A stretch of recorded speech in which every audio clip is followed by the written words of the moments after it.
Délégué syndicat ni piasa eo anivon'ny compagnie pitaterana ery Madagasikara André Matorado Rabarilala dia isan'ny nanambara fa raha toa tsy ampiarany mpitantana izany compagnie pitaterana izany ny didy pitsarana dia ho avy any vato ny tenany ary andray ny asany tsy ho ela niaraka ny vatany moa ny tenany ao anatin'ny fanatanterahana izany.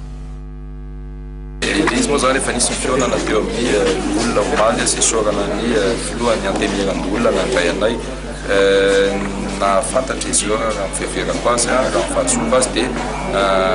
nisy ny tsy fanarahan-dalàna anao ny andraikin'izy ireo dia mpanara-maso ny exécutif izy dia mampanara-maso ny exécutif an'izay dia ametraka an'le voalaza amin'ny article 65 alinéa 7 hoe le premier ministre fait l'exécution des lois na izany naty zany efa volana amin'izao zao zay no tsy nandray karamo taminay dia nandeha retraite tamin'ny asa-potsy teo dia dabe ny avantage zay tsy azo mampiasa na ny tenany manokany ihany koa ka noho ny fiarovako azy sy ihany koa fampiarana ny atao tan-dalàna raha tany ty zany tonga ny fepotona ka tsisy zavatra ataontsika hoe mihetsika amin'izay hoe fionanay tany amin'ny senan'izay dia nanapa-kevitra ny tena ka rehefa nampilaza ny responsable ny sécurité au niveau de Madagascar fa dia hiaraka amin'ny falitany miaraka amin'ny mpanao gazety miaraka amin'ny avocat dia hiditra eo amin'ny orinasa ya Madagascar satria mazava hoe za dia mbola mpiasa izay efatra mara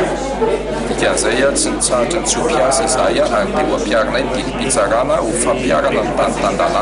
dia mifankahita eo.